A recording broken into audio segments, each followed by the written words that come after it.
Hola, ¿qué tal? ¿Cómo están? Hola, ¿Me maestro, ¿qué tal? escuchan ¿Cómo fuerte está? y Buenas claro? tardes. Sí, Hola, sí, sí, hola, claro. buenas tardes. Yo sí oigo. Perfecto. ¿Cómo Muy está, bien, maestra? muchas Buenas gracias. tardes. Hola, ¿qué tal? Buenas tardes. ¿Cómo los ha tratado este módulo? Híjole, cara de culpa. ¿Qué pasa, Héctor? Yo apenas me integré, apenitas. Entonces ahí voy, apenas voy a hacer las actividades y demás, porque no me di cuenta de que ya estaban en el tercer módulo. Entonces, pero ya prometo irme por el camino derecho. Y cuando lo vi dije, yo lo conozco. ¿Qué hacemos por aquí? Qué gusto, Héctor. Muy bien. Rodolfo, ¿cómo estás? Enrique. Hola, Hace rato, profesora, no sé ¿cómo si fue. está? Muy bien, ¿tú qué tal?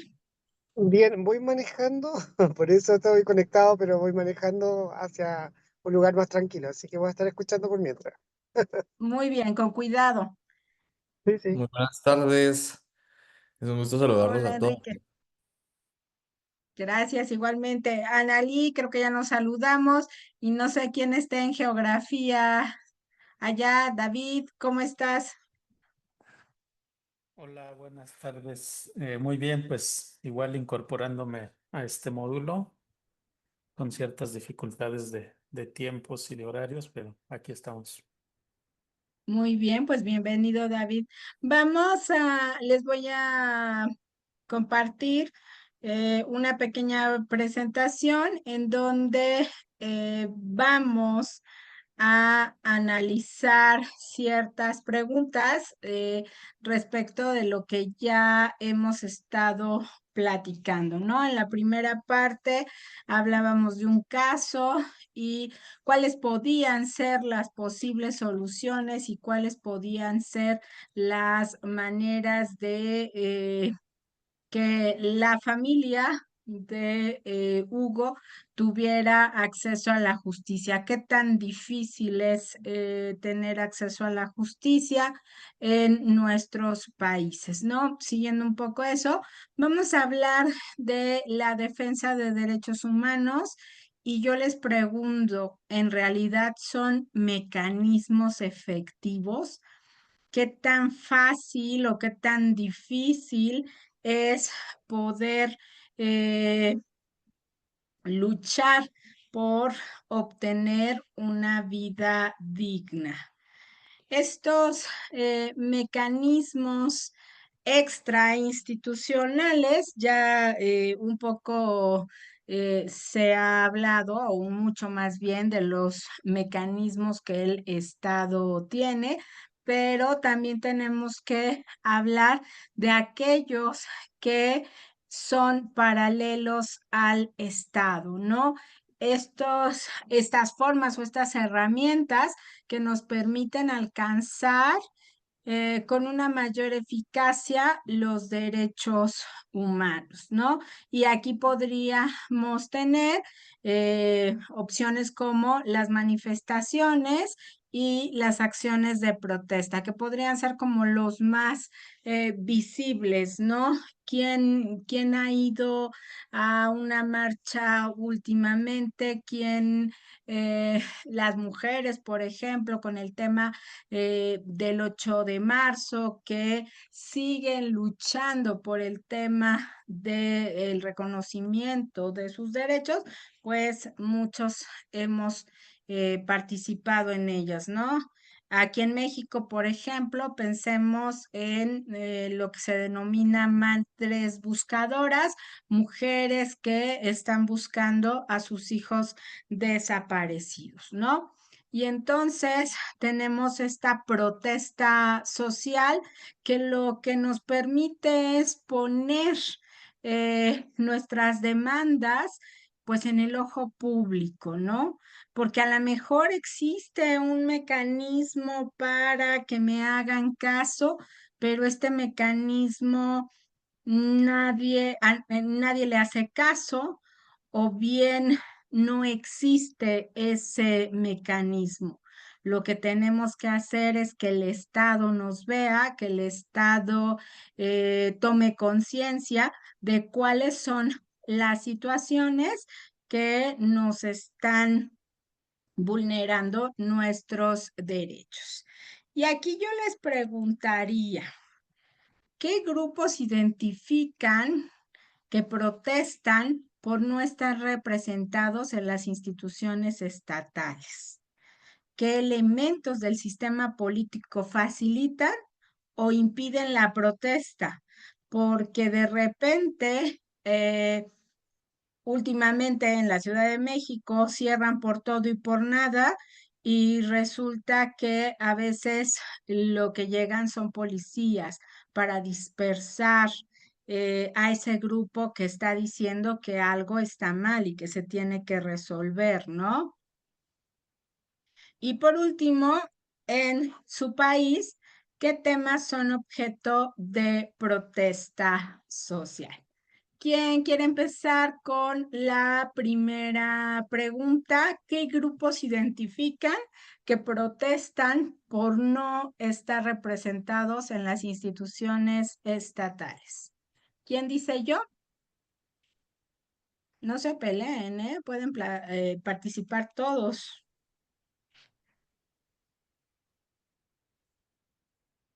Mayor veces en Guatemala, pues sucede mucho que la población indígena es la que más se pronuncia, ¿verdad?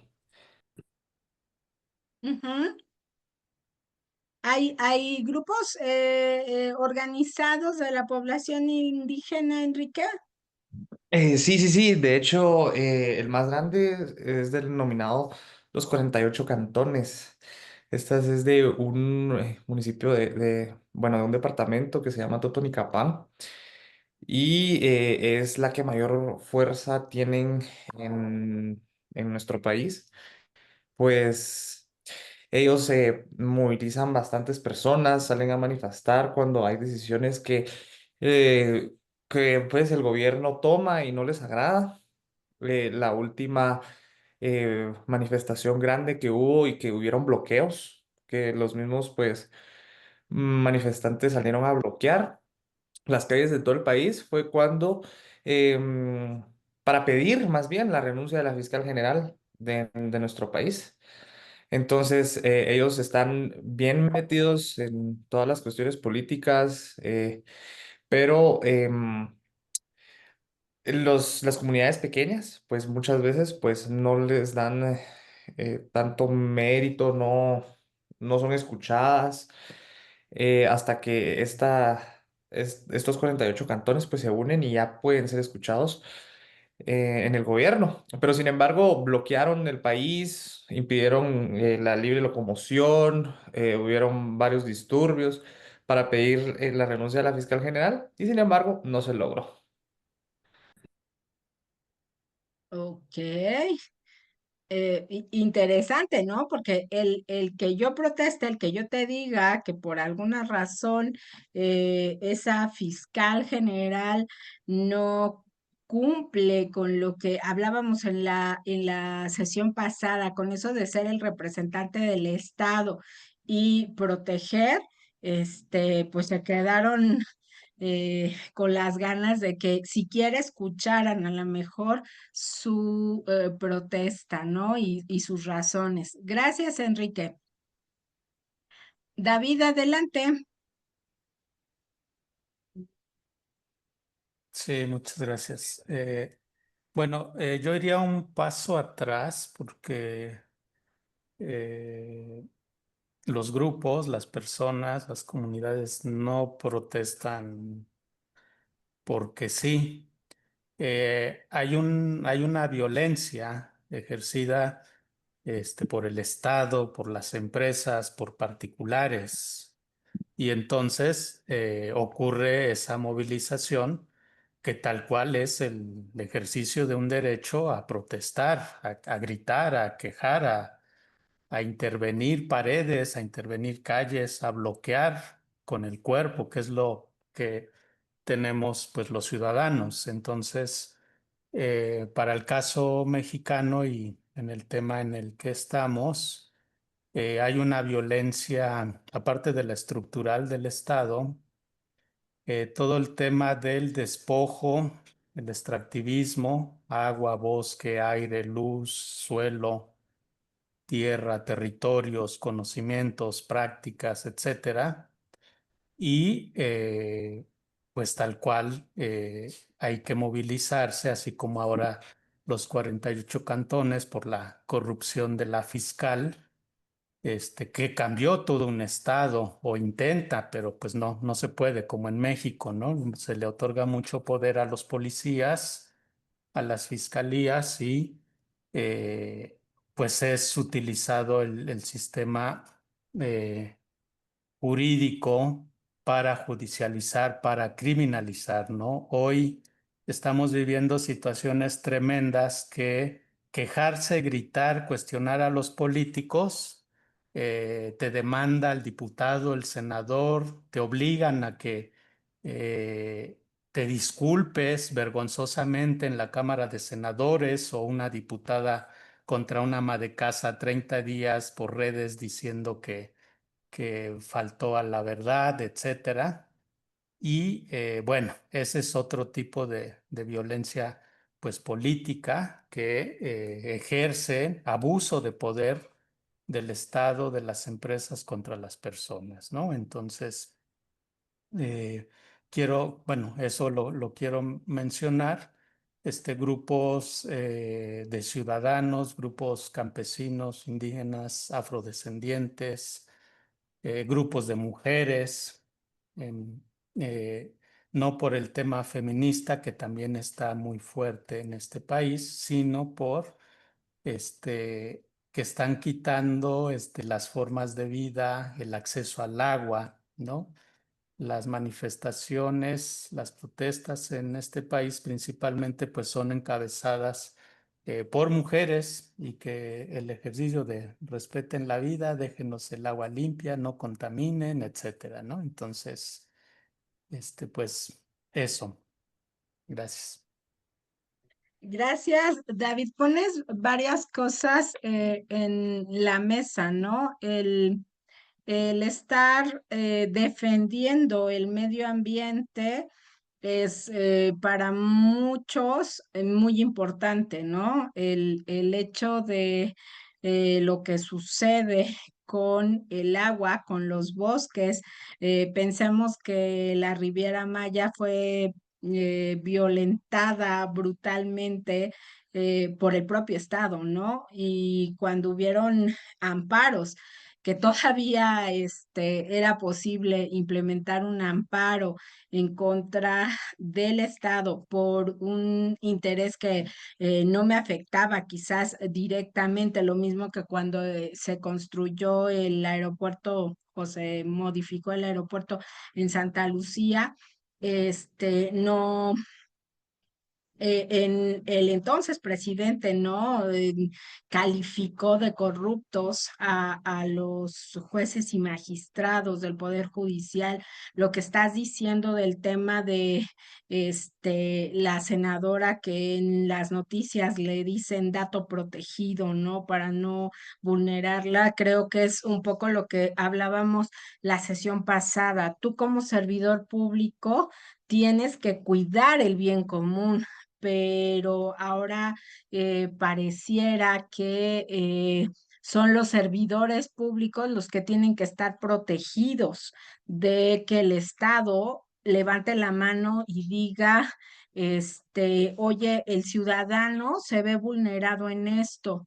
No, ¿cómo crees? O sea, quien tiene que estar protegida soy yo, ¿no? Y ahí estamos viendo cómo cuestiones como la libertad de expresión se está volviendo un arma en contra del ciudadano, como la eh, protección de un medio ambiente para terceras generaciones también puede resultar lamentable para el ciudadano. Y entonces, justo en este país, creo que estamos un poco más indefensos que en otros lugares, ¿no?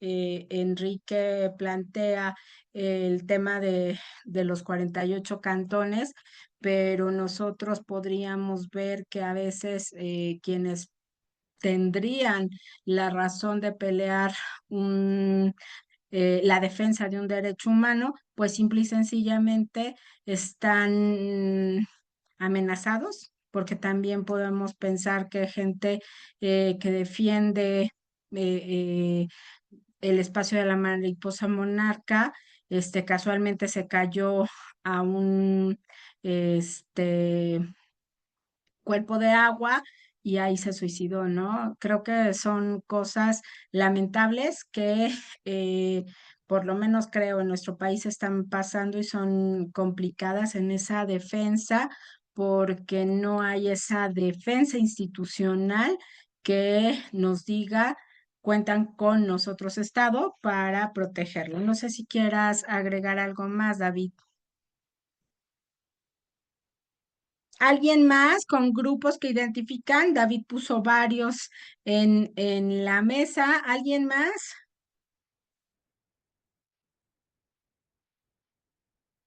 Nadie, qué participativos. Hola a los que acaban de llegar. Estamos trabajando con estas preguntas. Vamos con el siguiente planteamiento. ¿Qué elementos del sistema político facilitan o impiden la defensa o la protesta de estos grupos? ¿Qué me dicen las chicas? Digo las chicas porque entraron muchas chicas. Nada, no hay elementos del sistema político que faciliten o impidan la defensa. Buenas tardes, maestra. Sí, acá en Guatemala tenemos dos Gracias, Mari. específicos. Primero, el derecho de reunión y manifestación pacífica y Ujú. luego la libre expresión. Entonces, basados en esos dos derechos fundamentales que dice la Constitución, pues el sistema político es facilitador de las manifestaciones y de las protestas, ¿verdad? Pero con la condición de que éstas sean pacíficas, porque si no ya viene la restricción al derecho, que sería ya el empleo de la fuerza pública. Hablemos de Policía Nacional Civil, Ejército, ya cuando la manifestación o la protesta pues ya se vuelve caótica para los propios manifestantes y para los ciudadanos comunes, se podrían decir que no están participando dentro de la protesta. Entonces tendríamos la misma norma bajo dos circunstancias diferentes, ¿verdad? Por un lado permisiva, pero por otro lado también restrictiva con la condición de que sea plenamente pacífica. Gracias, maestra. Analí, gracias a ti. Eh, ¿qué es una protesta pacífica? Y explícate por qué. De Ah, repente bueno, cuando aquí hay una, una protesta, ajá, ajá, dime, una dime, te escucho. protesta pacífica es la marcha que ejercen los ciudadanos, ya sea la marcha o, como decía Enrique, algún tipo de bloqueo, si se pudiera llevar el caso, siempre y cuando, porque tenemos mecanismos también en las gobernaciones departamentales, la autorización de ciertas marchas o de ciertos bloqueos a horas determinadas. Por ejemplo, cuando se conmemora el 1 de mayo, que sería el Día del Ejército, perdón, del Día del Trabajo acá en Guatemala, es una marcha que hacen los sindicatos de varias entidades y entonces solicitan el permiso a gobernación departamental para que de 8 de la mañana a 3 de la tarde o 2 de la tarde ellos van a estar ocupando ciertos espacios de la vía pública, entonces con consignas, pancartas y es la marcha pacífica, entonces ahí se le da esa connotación. Ahora, cuando ya la marcha se vuelve en contra del propio Estado, es cuando ya hay disturbios, por ejemplo, golpes o peleas dentro, ya sea de la propia marcha o fuera de la marcha. Un ejemplo que tuvimos hace poco para el 8 de marzo, cuando se conmemora el Día de la Mujer, que la marcha ya no se tornó tan pacífica porque hay una panadería que ofrece valga la redundancia, PAN a las participantes de esta marcha, pero ellas se volvieron en contra de quienes les estaban ofreciendo esto, que no era solo un ofrecimiento, no era para que, no era obligatorio, pero no estuvieron muy de acuerdo porque quienes estaban entregando el pan también eran mujeres, entonces decían de que tenían que haberles dado el día por ser el Día de la Mujer y se tornaron otras circunstancias, entonces ahí ya cambiamos la connotación de la marcha propiamente a una situación ya violenta o que ya cambia su sentido. Ese sería, maestra. Gracias, Analí. Fíjate que es muy interesante porque me dices que pide permiso de alguna Exacto. manera Ajá, para horas determinadas, ¿no? exacto, sí, sí, sí, sí.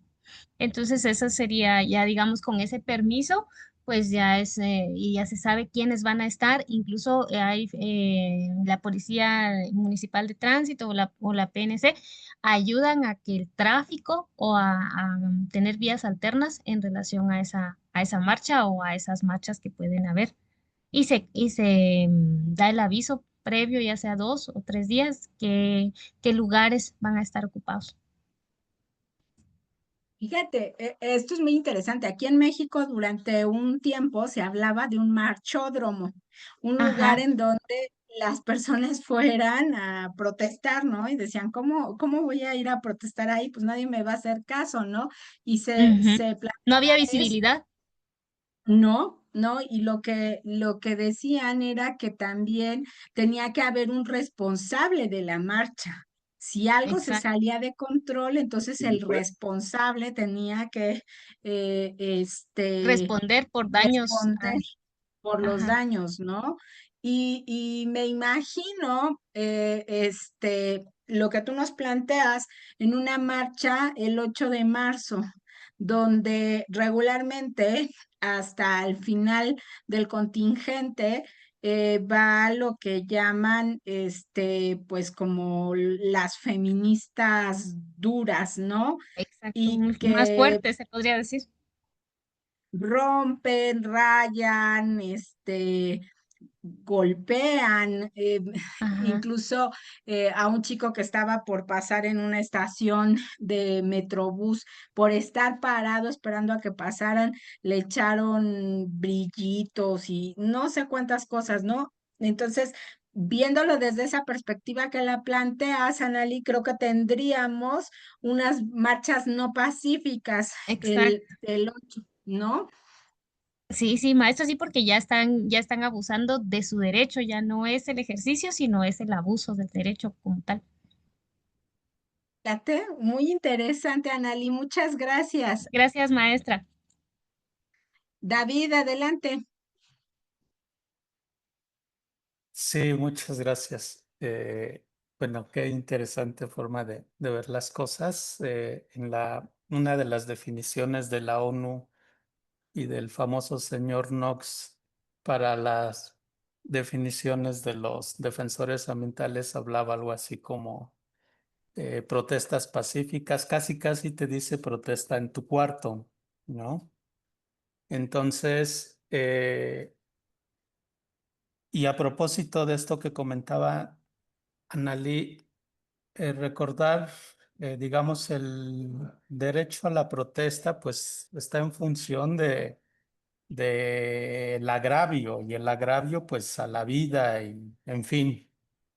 Y para el caso mexicano, cuando las mamás, las compañeras que han sido violentadas dicen rompámoslo y quememos todo, pues de ese tamaño es la magnitud, ¿no? Y se interviene el principal monumento y que hay una población que casi se amarra a los monumentos y no pintes, no rayes, etcétera, pues está diciendo la barbaridad, el terror que vivimos como en Guatemala, con cifras tan terribles de más de 200,000 personas asesinadas, 150,000 desaparecidos, entre tantas otras cosas, ¿no? Más de 100, casi 200 periodistas asesinados, desaparecidos también.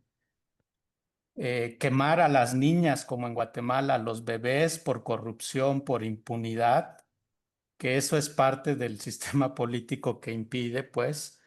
Ahorita aparentemente se cambiaron los jueces, pero jueces que fueron nombrados con acordeón o por dedazo por el mismo sistema político, y no se tocó a las fiscalías, así como en Guatemala con la corrupción que hay en las fiscalías. Aquí tenemos un fiscal muy parecido, que es transeccional y que fue el encargado de los vuelos de la muerte del Plan Cóndor. Alejandro Gersmanero, en los años 70, era responsable del Plan Cóndor en México. Y hoy es el fiscal de la nación, así como esta señora en Guatemala. Entonces, son los principales, digamos, elementos, y que hoy el grado de impunidad, por ahí hay cifras del 99.6%, 8%, de que para el caso de las personas defensoras ambientales del territorio que se llegan a denunciar, no se resuelven ni 2 casos, ¿no? Entonces, y tiene que ver por esto, que el mismo Estado llega, tergiversa la investigación, introduce armas, las personas que denuncian acaban siendo culpables, los abogados, los policías, en fin, ¿no? Tenemos una serie de agravios pues muy, muy fuertes, más de ya 11 años con los maestros desaparecidos de Ayotzinapa, Ricardo Lagunes, Antonio Díaz, desaparecidos por Ilsa Ternium, en contubernio con los sicarios, y eso es algo que ese es otro elemento, el tema del Estado mezclado con el narco, con los criminales, y que pues los están usando para atacar pues, a las personas defensoras, ¿no? Y esto está ocurriendo, ahí mismo padecemos el mismo tema en la selva maya, donde ganaderos, donde el narco, el Chapo y todas estas famosas bandas tienen redes hasta Panamá, ¿no? El tema, ahora hay quien estudia la macrocriminalidad y habla de tener ese lente, porque ya no es por país, ya no es por departamento, sino pues son estas grandes redes, y que, bueno, Estados Unidos está metido ahí. Ahorita perdonaron a los narcos, se llevaron a la familia del Chapo a México para que pues acuse a Estados Unidos. políticos, y bueno, es un juego ahí entre narcos, políticos y empresarios que violentan pues los derechos humanos.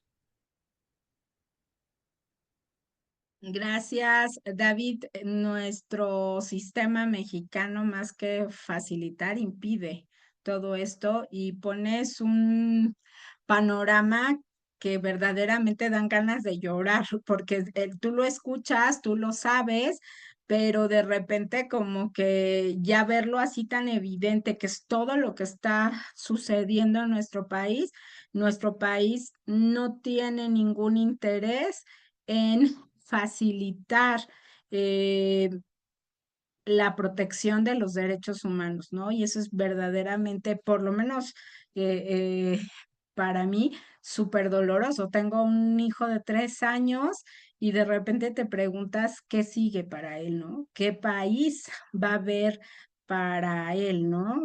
Pero bueno, vamos a ver si alguien más quiere participar. Enrique, creo que tenías la mano levantada. Así, muchas gracias. Pues aquí, también en Guatemala, nuestra norma ordinaria, que es laboral, que es el Código de Trabajo, pues permite las famosas huelgas, que las huelgas es cuando se paraliza el trabajo en el sector tanto privado o público para exigir mejores condiciones laborales. Hace poco un puerto aquí en Guatemala pues entró en huelga y los trabajadores exigían pues mejores condiciones de trabajo. Esa es una forma de manifestar y nuestra propia norma ordinaria pues da la puerta de que se haga esta situación. También en el ámbito estudiantil, aquí la Universidad de San Carlos de Guatemala también realiza en determinadas fechas, pues huelgas en donde los estudiantes encapuchados en todo el país, pues salen a manifestar, la famosa huelga de Dolores. Es interesante porque es en contra de los gobiernos que siempre han estado en la misma situación y para garantizar sus derechos estudiantiles, como la Universidad de San Carlos es la única pública aquí en nuestro país, entonces ellos son los que salen a manifestar en representación de los estudiantes, que son bastantes. Gracias, Enrique. Fíjate, las huelgas como una forma de protestar por esos grupos, ¿no? Tanto por los trabajadores como en el caso de los estudiantes.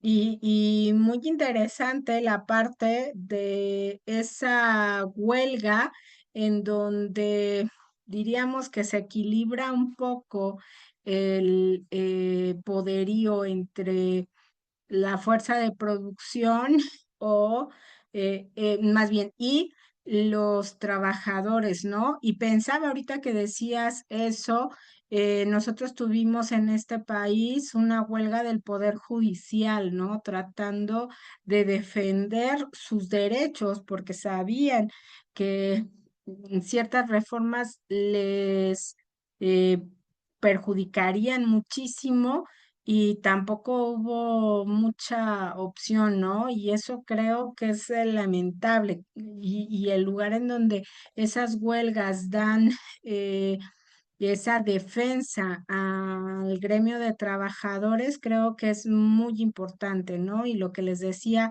la sesión pasada también, como la Constitución mexicana de 1917 ensalzaba esa defensa de los trabajadores y ahora pues no lo es tanto. Y la defensa de los estudiantes como única universidad, creo que es ejemplar en el sentido de que no todos pueden protestar, ¿no? Otra vez volvemos a un sistema que tiene ciertas limitantes para que no todos defiendan y tengan sus derechos al tanto.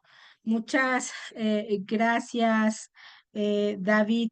Mira, dice David, las huelgas son un derecho laboral, 8 horas de trabajo, seguridad social, trabajadores, recreación, es un ejercicio ciudadano. Sí, gracias, David.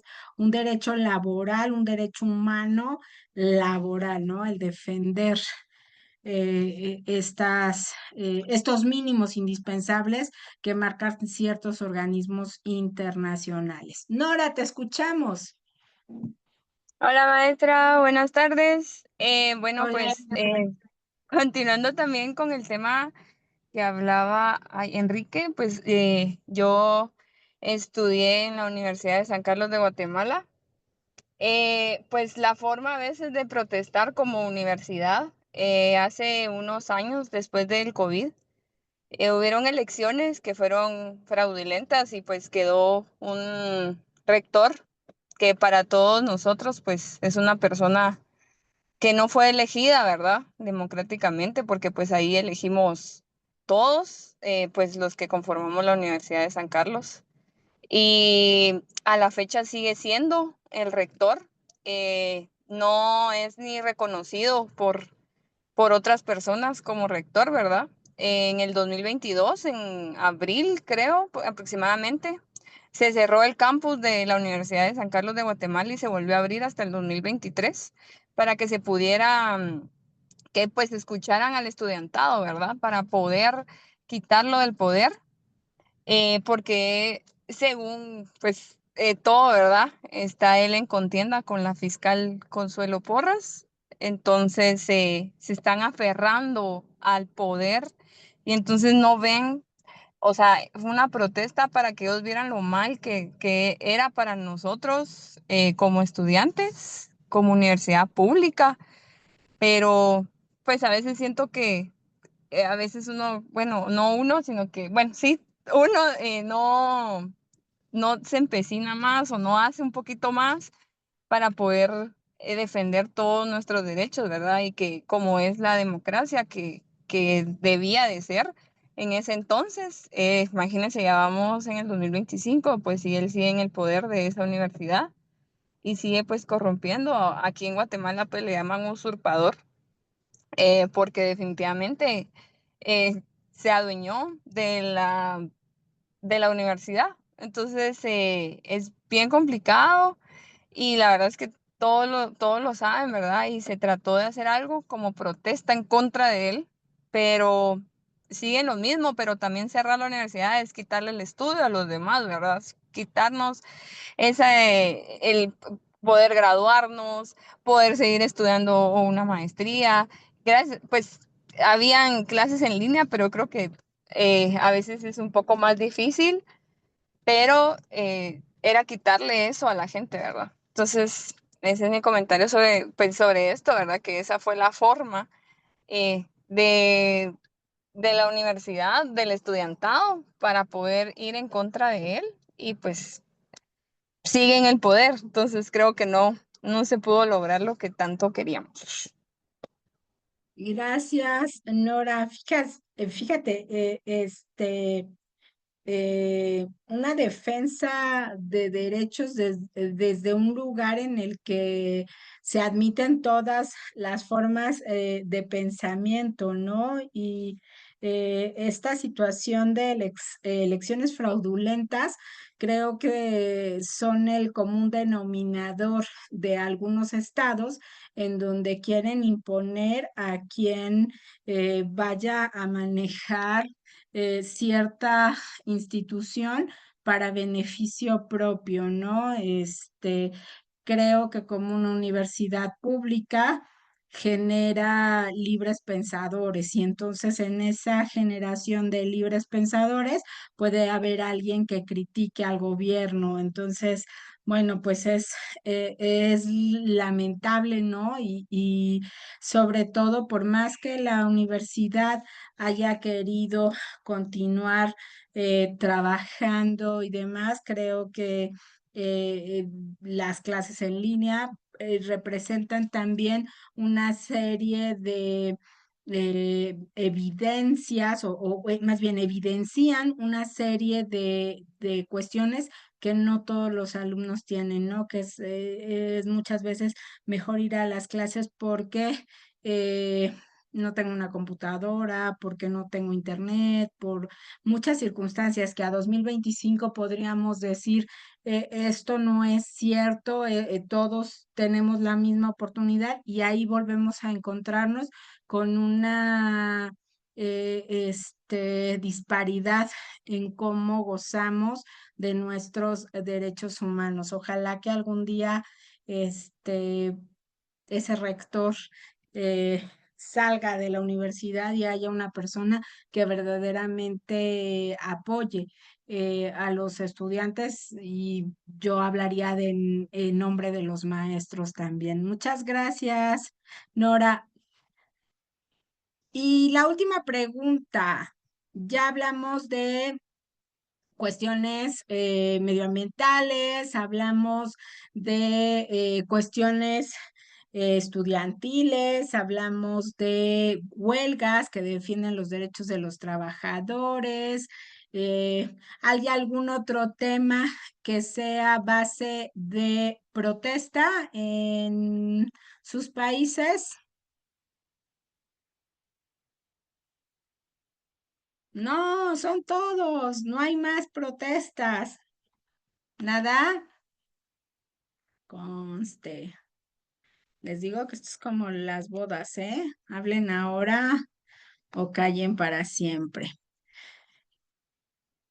Para muchas protestas, creo que lo importante son las sociedades civiles, ¿no? Estas que generan ese activismo social en donde nos dicen está pasando esto y tenemos que protestar, tenemos que decirle al gobierno que no está bien esto, ¿no? Entonces, estas organizaciones son las que sustentan ese trabajo para que haya un cambio en la sociedad, un cambio político, un cambio ambiental, ¿no?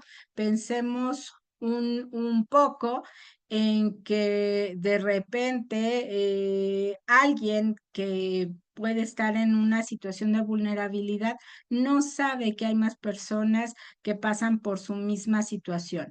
Y entonces, cuando alguien le dice, pues mira, tú tienes, pensemos en el tema social, un niño con alguna enfermedad, pues hay una asociación que te puede ayudar y esa puede ser una manera de mejorar las condiciones de esa persona con el respaldo de esa sociedad. Nora, adelante. Perdón, otra vez yo.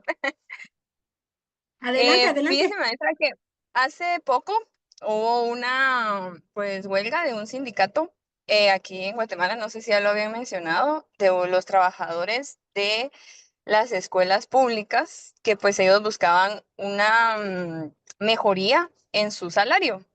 Y pues según lo que yo vi, ¿verdad? En las noticias, pues sí se les concedió tal vez lo que no ellos querían, pero también a veces el problema a veces en estos sindicatos es quién dirige los sindicatos, porque a veces quieren llevarse por encima de la ley y a veces ya no buscan la verdad, o sea que aquí era lo predominante era el bienestar de los niños, que ellos pudieran tener una mejor educación y por eso es que los padres a veces los apoyan, porque ellos piensan que con eso los em, pueden mejorar la educación de ellos. Pasaron los niños creo que más de un mes sin recibir clases porque ellos se fueron a paro y, o sea, dejarle las escuelas sin maestros, sin nada, para que no estudiaran, o sea, no estudiaron, no en todos los departamentos de Guatemala, pero en bastantes escuelas, porque ellos se fueron a la Plaza de la Constitución a quedarse ahí, hicieron,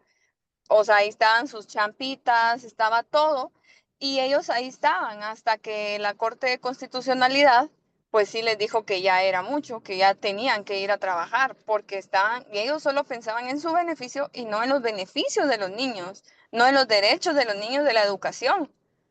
Entonces ahí creo que también se violentó el derecho de los niños del estudio. Ok, yo entiendo que ellos también estaban peleando por su derecho pues económico, pero si ya les habían cumplido una parte, querían seguir y sin poder, o sea, y el principal sindicalista que está ahí, que es como el jefe, no lo tengo ahorita en la mente, él ya no da clases hace 19 años y sigue siendo el líder.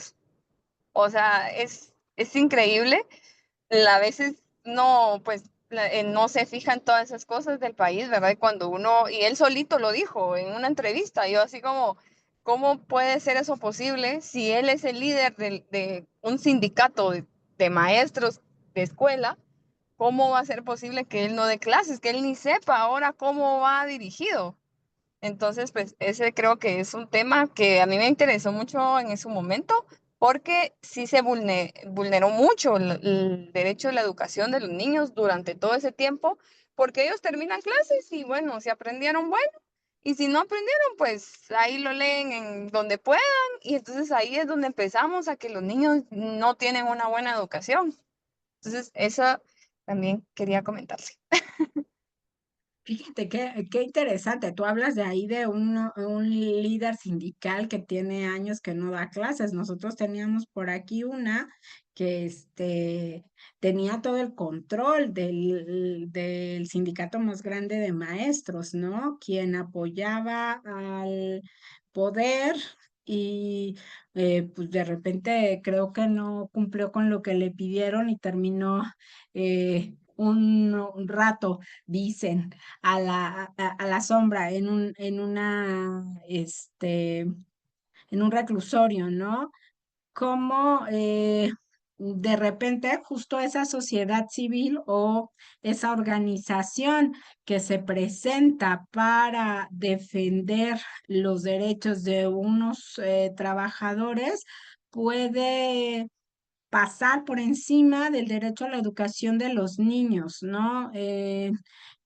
Y aquí en México pasa lo mismo, protestan porque no les dieron el aumento, porque no cumplieron los acuerdos que hicieron previo a, pensemos, lo último que decía David, en el sentido de esas elecciones de jueces y magistrados, en donde tú dijiste que si yo te apoyaba, me ibas a dar esto o aquello, ¿no? Y también un bloque muy fuerte, los maestros de Oaxaca y de Chiapas estaban cerrando vialidades en la Ciudad de México para protestar y estuvieron mucho tiempo, ¿no? Cómo se pierde ese sentido de activismo social, de defensa de los que no pueden defenderse, ¿no? Que para eso están los papás y los maestros, pero por lo que tú me dices,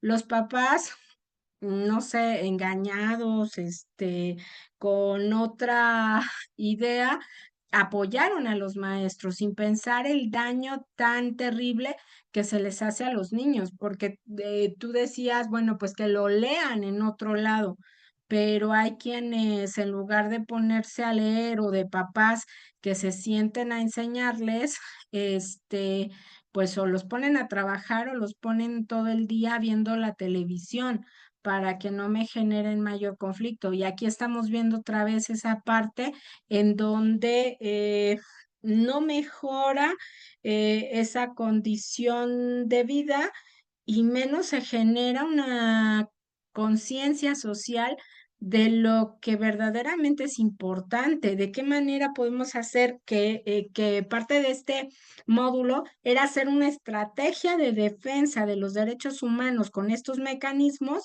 para poder tener muchos puntos trabajados y que no se generara el abandono de lo que creo que tú y yo consideramos lo más importante, que serían los derechos de los niños, el derecho a la educación, ¿no? Adelante, Nora. Y por último, maestra, fíjese que yo, pues cuando estuve en el colegio, nos llevaron a, era un caserío, bueno, menos que un caserío.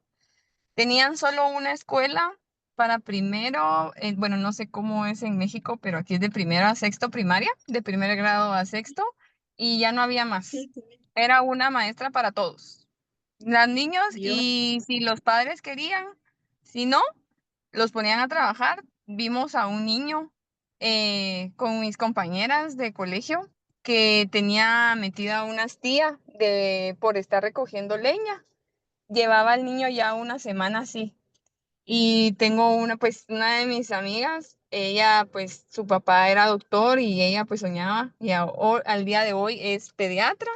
Entonces ella le quitó la astilla y le curamos al niño el dedito, porque sí me quedé impresionada la falta de educación y lo poco que se defiende los derechos de los niños, porque ahí creo que es donde deberíamos de empezar para que no se violenten otros derechos, ¿verdad? Para que ellos crezcan en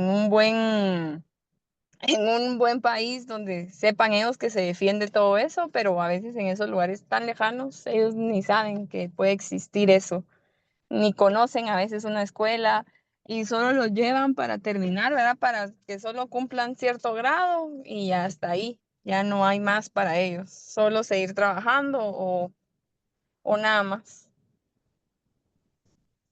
Gracias, Nora. Otra vez un tema de conciencia social, un tema, las infancias son un tema, muy abandonado, muy abandonado en el sentido de que eh, no hay grandes movilizaciones, creo, en la mayoría de países que defiendan una educación de calidad, que defiendan maestros que verdaderamente tengan ese gusto por enseñar, ¿no? Por lo menos no sé si David o alguien aquí en México, ¿ha visto alguna movilización a favor de los derechos de los niños o de la educación de los niños? Yo no la tengo en memoria, ¿no? David, Sí, bueno, recordar, fue muy similar las movilizaciones siempre del sindicato de maestros, que igual pasan meses, eh, 2, 3 meses de huelga, eh, y bueno, surge esto, que no sé si se vio en la sesión pasada o se verá más adelante, pero este tema de que el Estado moviliza pues a todos los medios de comunicación, las grandes televisoras, incluso en México crearon con TV Azteca, Televisa y otros empresarios un consorcio para supuestamente hacer su propio plan educativo, ¿no? Porque los maestros estaban en huelga, porque los maestros son flojos, son todos los peyorativos que uno encuentre, esos son los profesores, este, con la idea, pues, de imponer ciertas formas de pensar, ¿no? Entonces, eh, digo, esto nos lleva a este tema de qué derechos son, digamos, están en esta pirámide que llaman de los derechos, por ejemplo, este tema de los niños, ¿no? De pronto es o importa más ese derecho de los niños que algunos otros derechos, ¿no? Entonces, bueno, está ese tema y recordar con esto de las movilizaciones. Ahorita está muy vigente el tema de la demanda, el reclamo por medicamentos y particularmente por medicamentos contra la leucemia, contra ciertos tipos de cáncer que oncológicos. atacan a los niños, ¿no? Y que el Estado eh, pues ha hecho todo lo posible por negar y decir, convertirlo en un tema de adversarios políticos y decir, no, pues es la esposa del expresidente o el tema de la farmacia que ha sido un fraude, hospitales sin medicamentos, etcétera, pero sí destaca este tema de las últimas 2 semanas movilizaciones en todo el país, en las ciudades principales, de asociaciones que están peleando por los medicamentos contra el cáncer, pues contra eh, los niños, ¿no? Entonces, pues eso.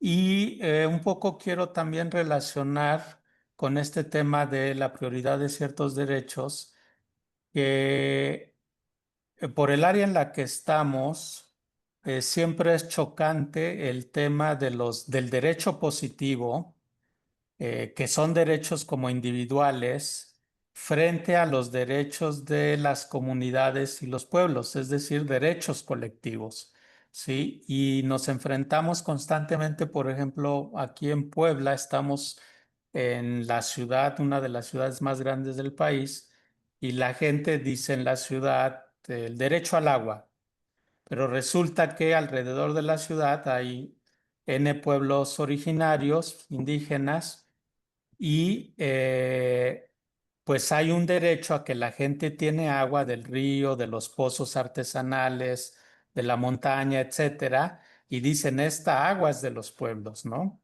Y entonces entra ahí una controversia porque vienen estos planes privatizadores, empresas, el Estado entrega el agua a sistemas operadores y pues la gente se opone y pues dice por autonomía, por usos y costumbres, por sistemas normativos propios, pues acordamos que esta agua se queda acá, ¿no? Porque es un derecho de los pueblos, un derecho colectivo y bueno, se invoca a 169 de la OIT y en herramientas internacionales, pero pues privan los intereses económicos y en algunos casos donde no hay esta sociedad civil, donde no hay esta organización social, pues el Estado arrebata o las empresas despojan el agua, ¿no? Entonces, pero en otras pues también y pasa esto, la protesta, la defensa, muertos, represión, cárcel, desaparecidos, etcétera. Y sin embargo, pues se logra mantener, no a costa de todo eso. Entonces, este tema de los derechos, colectivos frente al derecho positivo, al derecho pues individual, ¿no? Que bueno, pues ahí hay cierta tensión todavía, y constantemente con el tema del agua, el bosque, la luz, los montes, etcétera, que pues pone ahí eh, a resolver y que no se resuelve legalmente, que eso es importante decirlo, o sea, dicen en los pueblos, pues la justicia está hecha para el poder, del poder, y esa justicia no nos va a resolver. Entonces, pues vienen otra serie de medidas, de mecanismos, digamos, extralegales o más desde lo político y lo social, que pues son las herramientas de los pueblos y es como se logra proteger, defender, pues estos bienes comunes. Gracias, David. Eh, la lucha de los derechos individuales versus los derechos colectivos siempre ha sido el pan nuestro de cada día, ¿no? No en todos los países están reconocidos los derechos colectivos, de repente hay de parte de los estados mensajes en donde esto es el problema de un solo grupo que no afecta a los demás y en estos asuntos que tú planteabas, sobre todo en el tema de la defensa del agua, dicen, ¿no? Que la tercera guerra mundial o la quinta, ya no sé en cuál vamos, el problema va a ser quién tiene agua, ¿no? Y hace algún tiempo en este país decían que la mayoría de pozos que operaban eran irregulares, que era alguien que tenía dinero, hacía un pozo y se acabó, y entonces ese es el que está vendiendo ahora el agua a la mayoría de la población, sin importar lo que suceda con las comunidades indígenas, ¿no? O las comunidades que viven cerca de estos pozos, ¿no? El tema de los medicamentos, si vemos de repente las noticias, son noticias que pasan muy apenas, que nadie se entere que los niños con problemas oncológicos no tienen medicamento. La farmacia de la que tú hablas es otra de las situaciones en donde no se permite que se genere esta conciencia, ¿no? Hay muchos problemas por resolver y que la mayoría de la población está inmiscuida en otros temas y no estos que verdaderamente tienen que trascender a el bienestar de todos, de esos derechos que pareciera que para mí no son importantes, el derecho del agua, porque todos los días le abro la llave y sale, pues no pasa nada, siempre hay agua, ¿no? No, no es cierto. Creo que este activismo social también se ve un poco empañado por los intereses económicos, como bien señalas, ¿no?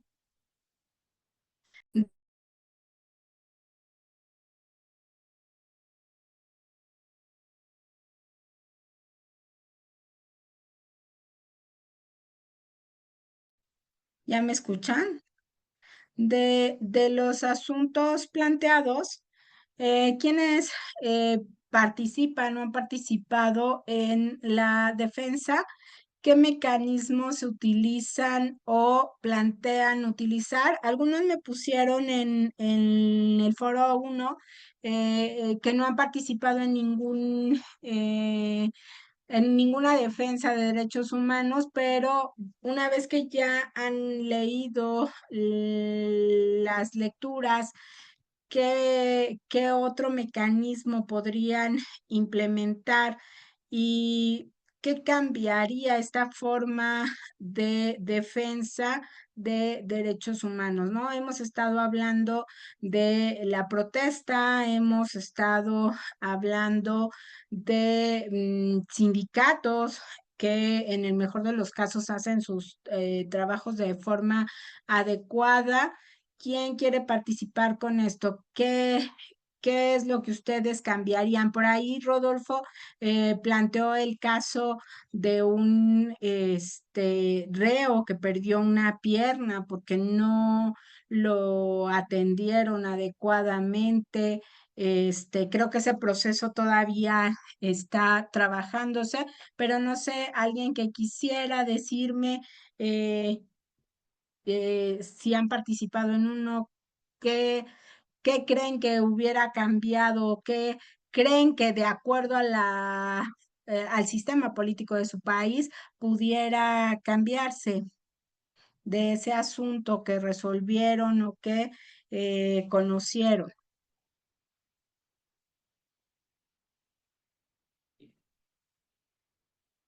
Nada, me voy a desmayar. Es muy difícil la defensa de los derechos humanos. Adelante, David, gracias. Sí, bueno, si no se anima ni a reserva de abusar de la palabra.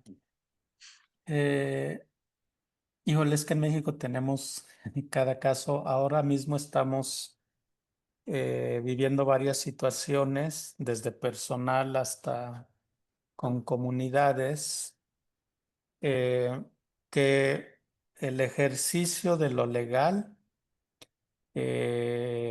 pues se queda limitado ante las situaciones y lo mencionamos porque en el caso de las acusaciones y encarcelamiento contra personas defensoras, quien acusa pues es el Estado y es la Fiscalía Estatal que la pone el gobernador en turno del partido político en turno, el color que sea. Y generalmente pues es un familiar, un compadre, alguien que utilice la fuerza policíaca y militar pues para sus propios fines.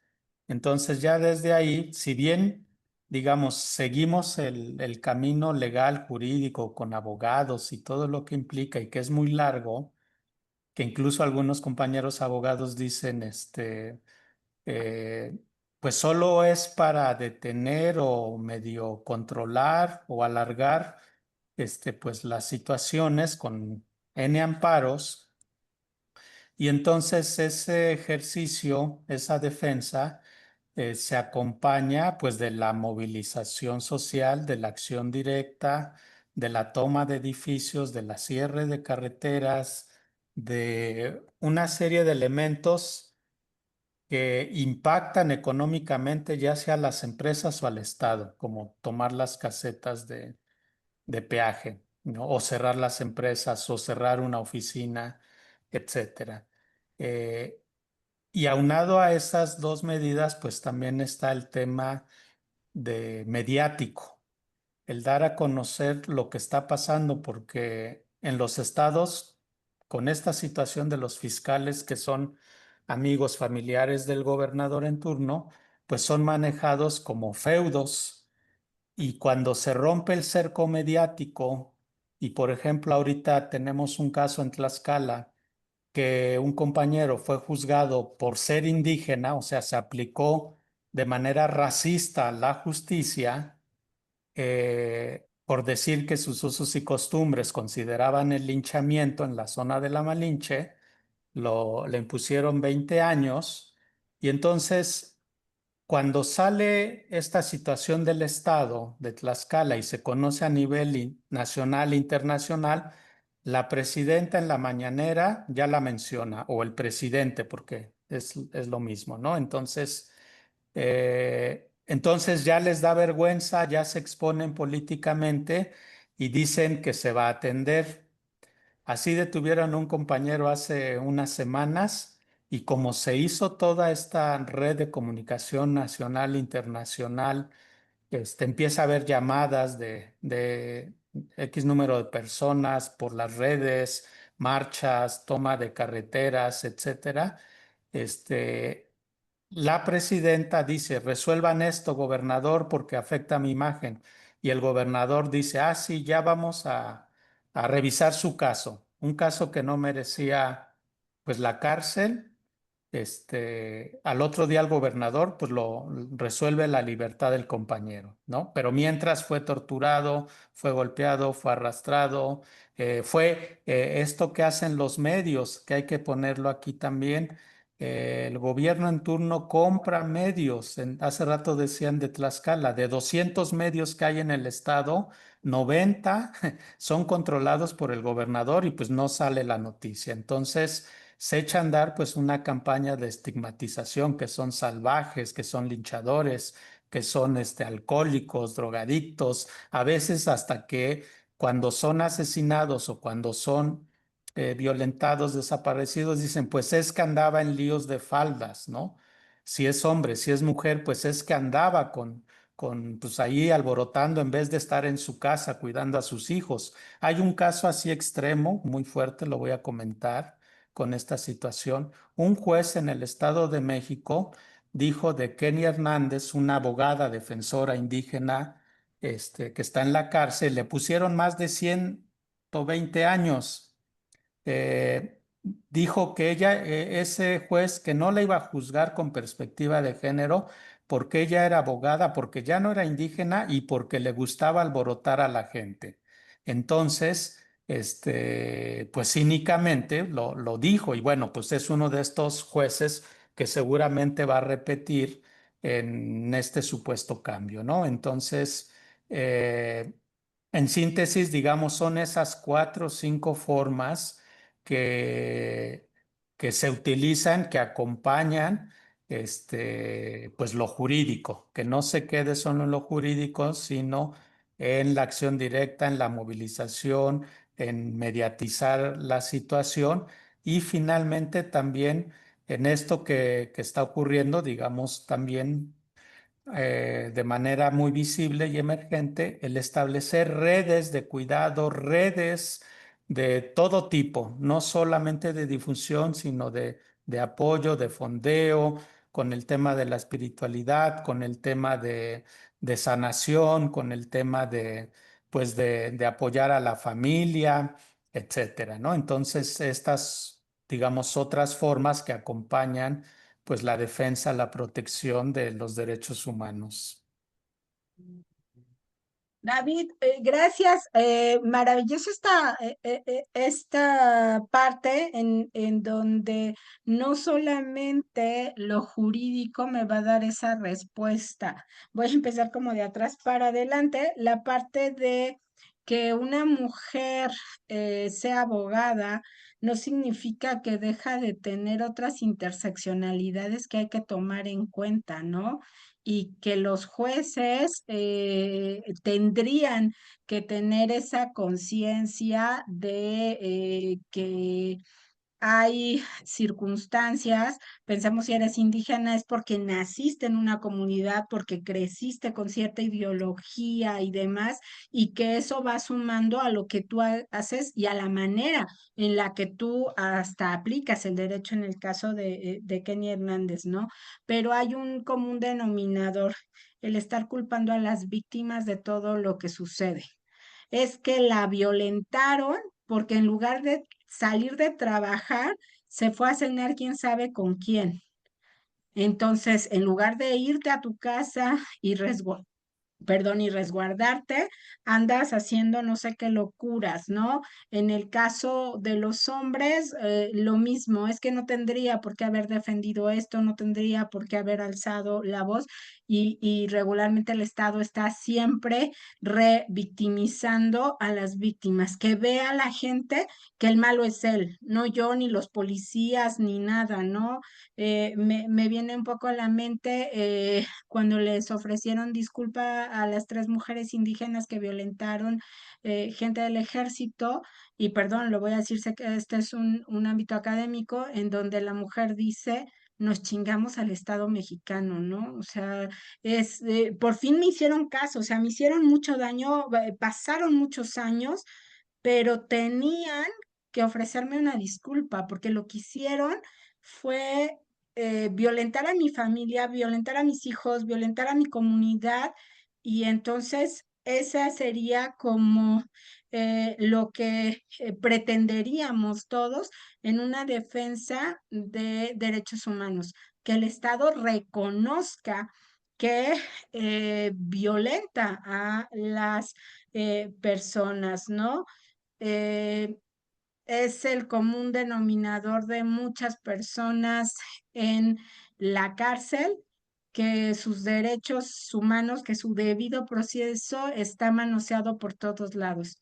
Regularmente gente de comunidades indígenas a veces ni siquiera habla español o no entiende como tal el español y no les ponen un intérprete traductor, ¿no? Esto de las golpizas, que cuando yo era niña hace algunos años, se decía del tehuacanazo y demás. Creo que estas formas de tratar a las personas han escalado, ¿no? Brutalmente. Y en muchos de esos casos se les pasa la mano y desaparecen esas personas porque no aguantaron lo que aquí conocen muchos como una calentadita, ¿no? Es verdaderamente atroz, pero el tema principal que yo veo en lo que tú nos comentas es qué pasa con esos asuntos cuando entran a redes sociales o entran en algún noticiario en donde alguien quiere pisarle un poco el callo al gobierno. Las cosas se ponen de distinta manera, ¿no? Y la presidenta dice atiendan este asunto, ¿no? Y eso creo que es lamentable, no tendría que ser eh, eh, la mayoría de las veces evidenciar que estás haciendo mal tu trabajo, y la excepción es cuando algo me molesta y van a decir que soy mala o mal funcionario público, ¿no? Las redes sociales pueden o salvar a alguien de un tema de violación a derechos humanos, o bien las pueden hundir aunque no sea cierto lo que están diciendo, ¿no? Muchas gracias, David. Enrique, adelante. Sí, las manifestaciones también son buenas, ¿verdad? Es una forma de que nosotros como ciudadanos, pues, es de alzar nuestra voz. En 2015 se logró, para mí, una de las mayores manifestaciones verdaderamente pacíficas.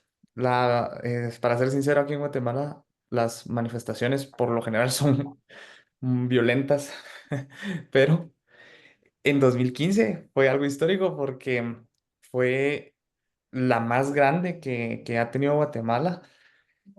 Y fue para sacar al presidente que estaba en ese entonces, en este caso Otto Pérez Molina y Rosana Valdetti, que era la vicepresidenta. Fue la más grande que tuvo, una de las más grandes que tuvo nuestro país, pacífica, en donde varios, pues, sectores, tanto instituciones como de la sociedad civil, se unieron para la caída de este gobierno por un caso de corrupción denominado La Línea, uno de los casos donde desfalcaron millones de dólares aquí. Y la sociedad se unió para combatir la corrupción. Y pues gracias a Dios se logró porque hicieron que renunciara la vicepresidente y posteriormente renunció el presidente. Posteriormente, ellos fueron capturados y todavía actualmente están en procesos, ¿verdad? Que por todos los delitos que ellos cometieron de corrupción, lavado de dinero, estuvo involucrada Odebrecht, que fue una corrupción demasiado grande en toda Uy, Latinoamérica. Entonces, menos en México. sí, también en México. Entonces, por primera vez yo pude observar de que el país se unió y no hubieron disturbios, sino de que fue la más grande, pacífica, y se logró el cometido. Gracias, querido Enrique. Fíjate qué padre, ¿no? El decir, la primera protesta pacífica consiguió ese objetivo. Cambiamos lo que queríamos, no le dimos un pretexto al gobierno para que nos atacara. Y entonces conseguimos lo que queríamos. Y este es un ejemplo padrísimo para decir que cuando los ciudadanos nos unimos, podemos conseguir lo que queremos, ¿no? Y en este caso fue el sacar a ese gobierno corrupto. Yo te decía que en México no, porque aquí nunca ha habido inculpados por el tema Odebrecht. No ha habido. Al único que le estaban haciendo por ahí un poco de cosquillas en las costillas fue al ex secretario de Pemex, una cosa así, pero en México no ha habido, o sea, a pesar de que en todos los países de Latinoamérica hubo comprobado, igual en México, que hubo mucha corrupción, aquí no, y eso es lamentable, ¿no? Pero las protestas pueden generar un cambio y una conciencia en el ciudadano de que sí se puede, si nos unimos muchos de los asuntos que vulneran a las personas tienen que ver con derechos colectivos, con derechos de muchos que están en esas situaciones. Gracias, Enrique. Creo que el tiempo se nos está acabando, pero todavía nos faltan algunas cosas. Mecanismos cuasi jurisdiccionales nacionales. Algunas dependencias tienen un órgano administrativo que recibe y examina denuncias de grupos o de particulares. Este tipo de dependencias pues hacen recomendaciones para que no se sigan vulnerando los derechos. ¿Qué sucede con estos organismos?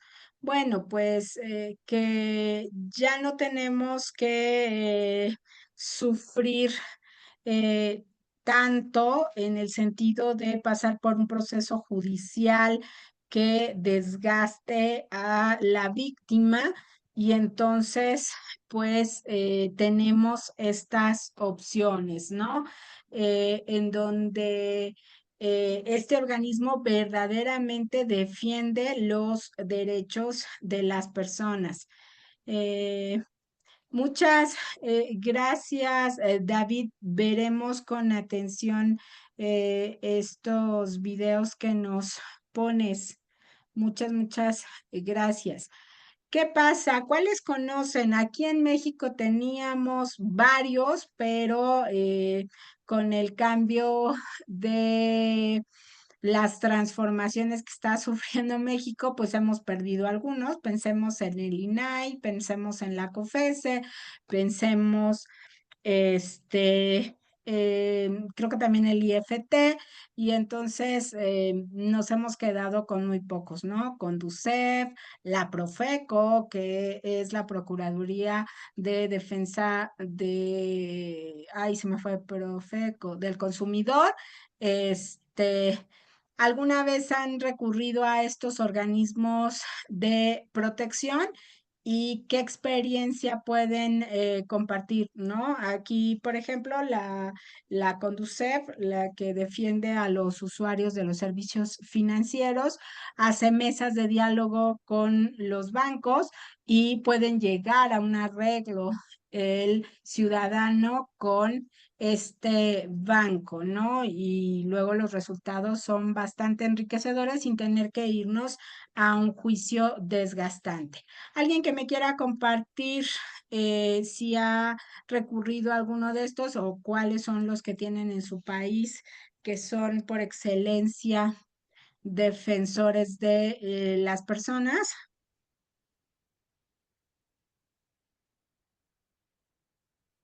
Nada. Les digo, está bien que ya se va a acabar el tiempo, pero uno, nadie. No, sí, no, claro que sí, claro que sí. Bueno, yo mismo he recurrido a la Profeco, al Ministerio Público y también en algunos momentos he acompañado a algunas personas, algunas familias a levantar denuncias por ejemplo, por el caso de desaparición y cosas así. Pero bueno, yo creo que siempre funcionan más o menos.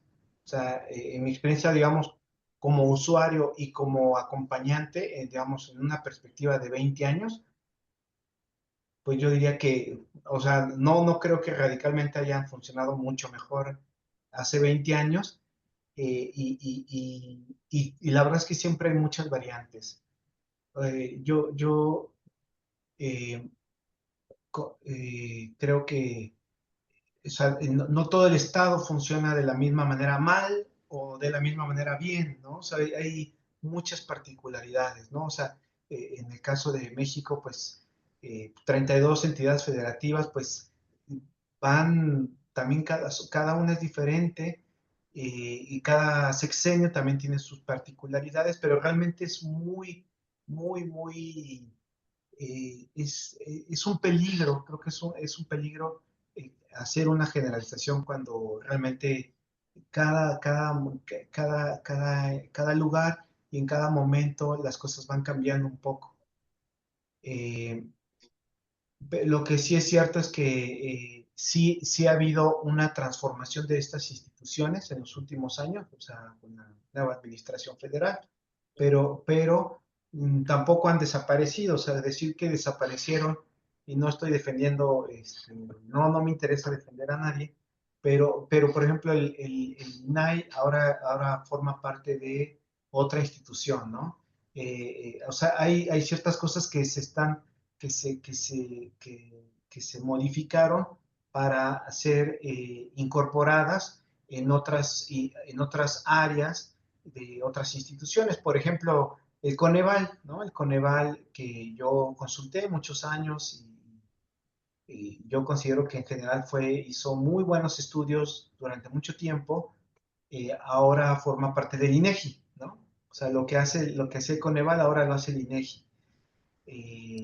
Habrá que ver que también lo va a hacer y todo eso, pero también habrá que ver, o sea, sería bueno reconocer que, o sea, hubo un personaje ahí que fue el director de Coneval muchos años, ¿no? O sea, 18 años, o sea, estuvo en un periodo, en un sexenio, en otro sexenio, en otro sexenio, y la verdad es que también,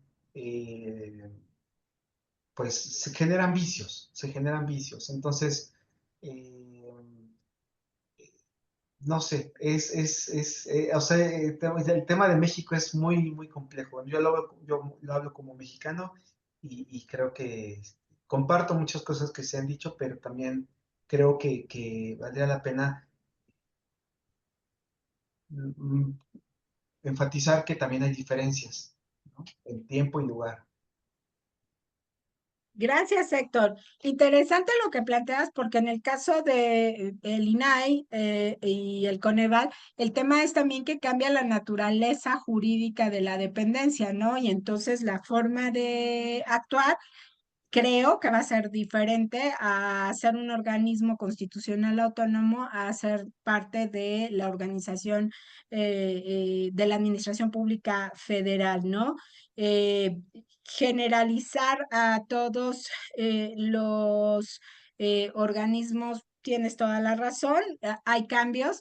Ahora tendríamos como defensores de derechos humanos buscar la manera de que sean más efectivos, ¿no? Quizás que cuando eran organismos constitucionales autónomos, porque todo es un proceso de transformación, pero creo que en este punto necesitaríamos que sean más eficaces, ¿no? Que nos den una mayor protección, o eso es lo que yo, desde mi perspectiva, buscaría con estos organismos.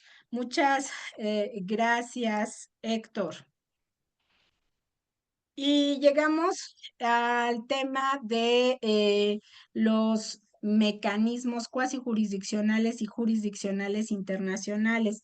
Creo que los más conocidos para nosotros sería la Comisión y la Corte Interamericana de Derechos Humanos, ¿no?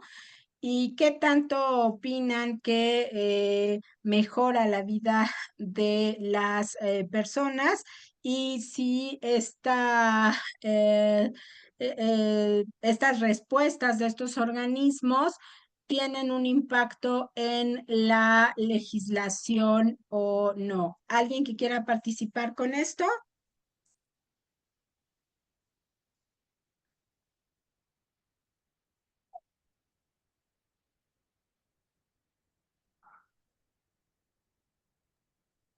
Bueno, pues uno de los más importantes es la Comisión Interamericana de Derechos Humanos.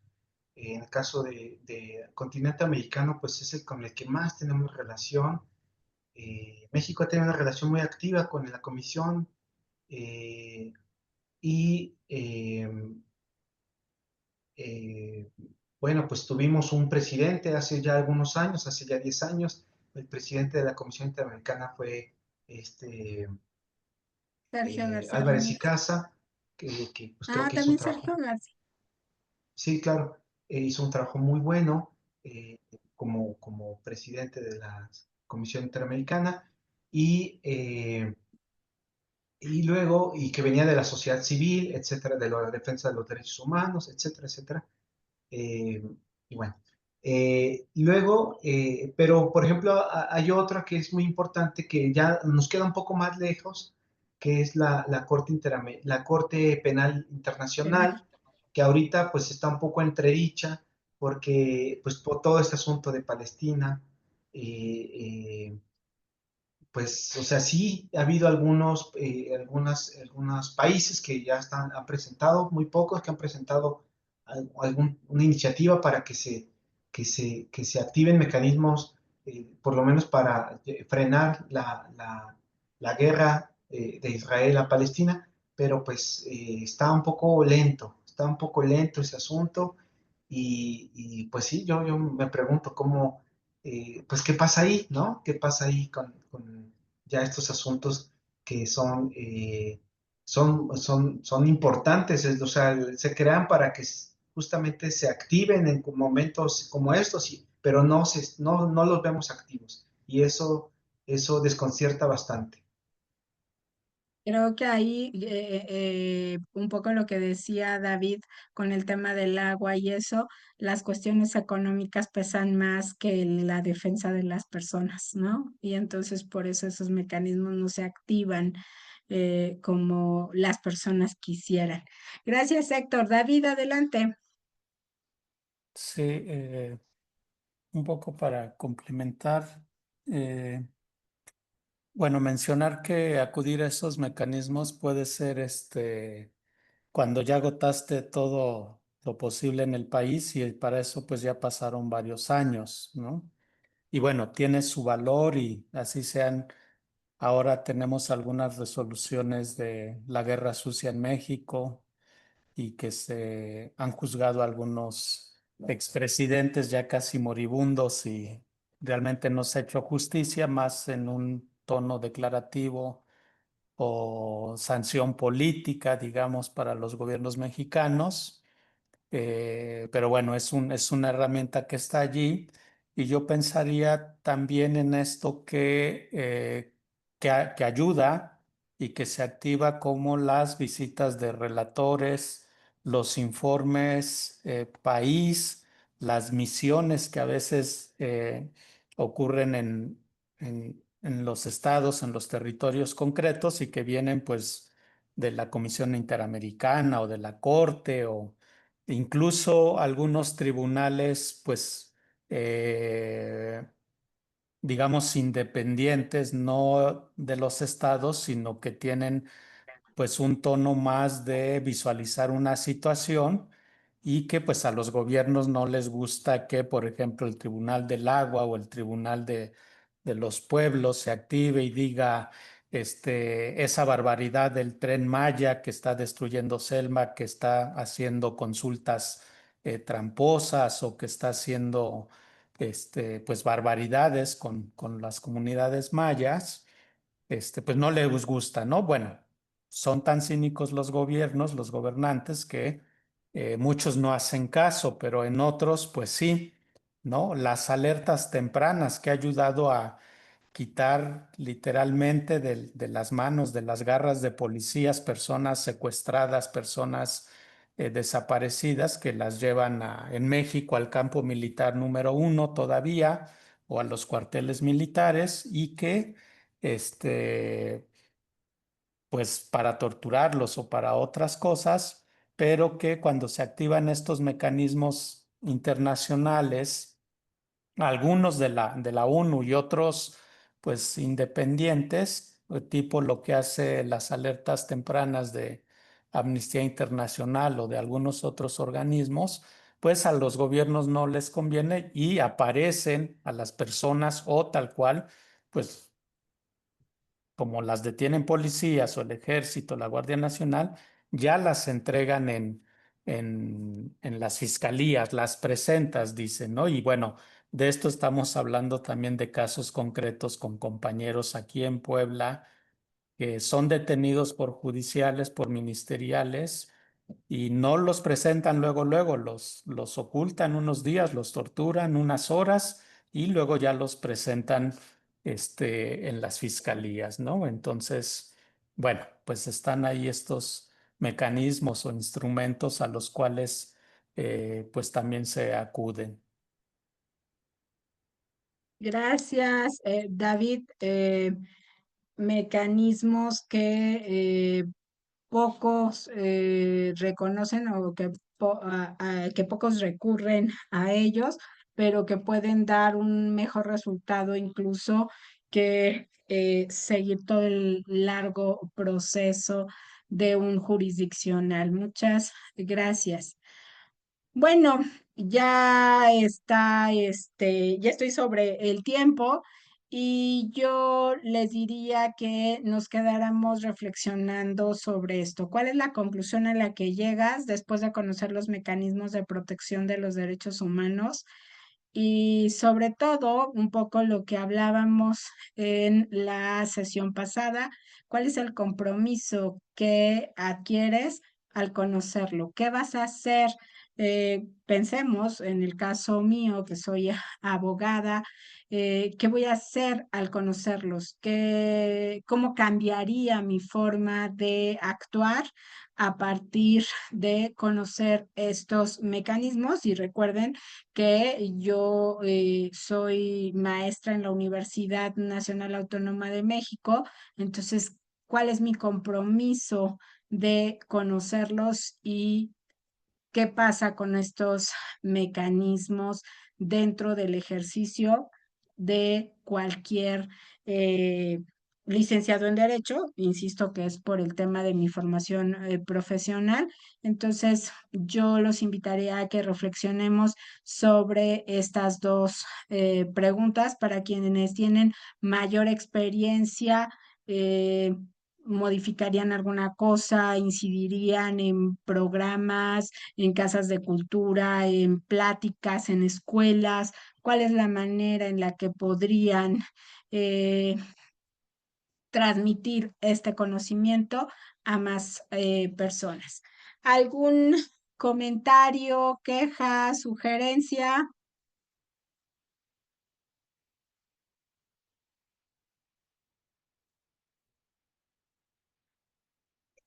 ¿Nada? Bueno, yo en Pues mi les caso agradezco. particular, ya que nos Sí. preguntaba, yo por ejemplo me dedico a la docencia y pues doy diferentes materias, pero una de ellas es derechos humanos y género, ¿no? Entonces, pues yo necesito seguir, pues conocer más y más todos estos mecanismos y pues yo creo que también eso es muy importante. Además trabajo con jóvenes digamos, entre 21 y 24 años, además jóvenes de la periferia, ¿no? Que realmente es muy probable que puedan llegar a necesitar este conocimiento y lo puedan aplicar. Entonces, eh, a mí me gusta mucho y bueno, pues también en otros procesos, ¿no? Como mi caso particular, pues el caso de pues acompañar de alguna manera un poco a algunos colectivos, a algunas familias de personas desaparecidas, me ha tocado un poquito, entonces eh, eso también me gusta mucho y ya también he podido eh, compartir todas estas cosas con colectivos, con grupitos. Y la verdad es que las mamás, sobre todo, la mayoría son mamás, lo agradecen mucho.